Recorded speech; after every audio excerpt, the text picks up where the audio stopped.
Seperti kita ketahui bersama bahwa pendaftaran pilkada serentak tahun 2024 akan dimulai pada tanggal 27 Agustus sampai 29 Agustus ya.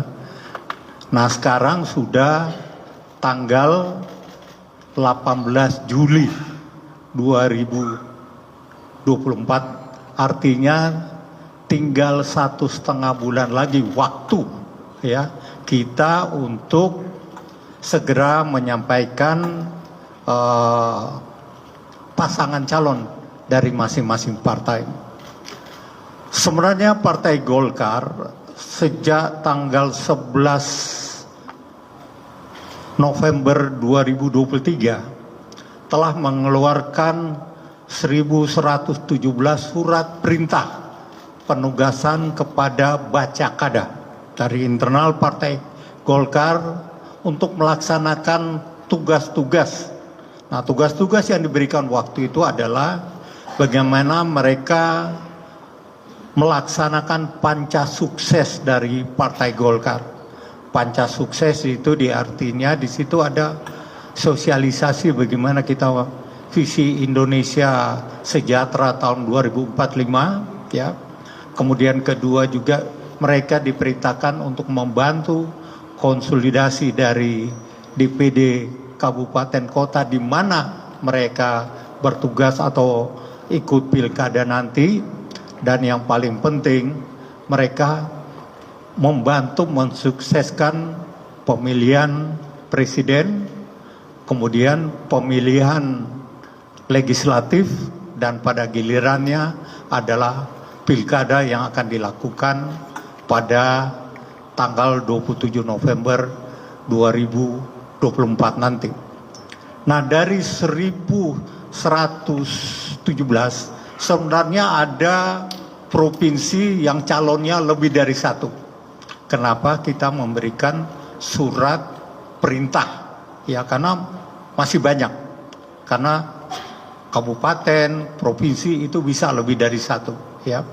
Kemudian berjalan berikutnya mengerucut kepada yang namanya dari kita adalah surat instruksi.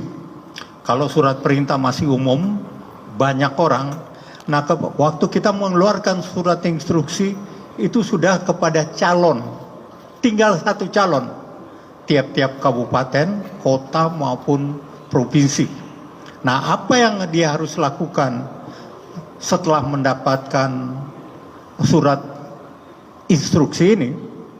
Ya, mereka melakukan sosialisasi ya dengan partai-partai lain untuk membentuk koalisi sesuai dengan ketentuan perundang-undangan. Jadi mereka membangun koalisi. Kedua, mereka mendapat instruksi untuk segera mencari pasangan. Karena ada yang mungkin dapat surat instruksinya sebuah wakil, berarti kira-kira dengan siapa calon pimpinannya. Kemudian kalau dia katakan sebagai pimpinan, dengan siapa kira-kira wakilnya. Itu surat instruksi. Dan setelah itu, kalau surat perintah tadi ada 3 survei, kalau nggak salah ya. Ada 3 survei yang harus dilakukan. Dan kemarin sudah dimulai dan sudah dipresentasikan pada bulan Juli. Bulan Juli ini sudah ada presentasi ya. Kemudian dari situlah keluar yang namanya surat instruksi. Nah, kalau surat perintah ini lebih kepada perorangan ya, kepada perorangan. Kemudian surat instruksi mengeluarkan untuk mereka melakukan katakan survei untuk pasangan calon. Jadi udah pasangan. Karena setelah itu surat instruksi ini akan dipelajari oleh rekan-rekan dari pemenangan pemilu untuk di situ dikeluarkan surat perintah. Ulangi, surat keputusan. Nah, surat keputusan ini yang sifatnya final and binding, dan itu menjadi persyaratan untuk diajukan kepada KPU ataupun KPUD setempat. Nah, Partai Golkar sampai saat ini ya telah mengeluarkan 10 surat keputusan ya untuk pasangan calon ya. Kemudian ada pasangan calon untuk calon kepala daerah, gubernur maupun wakil gubernur ya. Kemudian telah mengeluarkan 21 surat keputusan ya terkait dengan bakal calon wali kota, wakil wali kota, kemudian bupati dan wakil bupati. Jadi ini sementara dan itu berproses sangat cepat ya.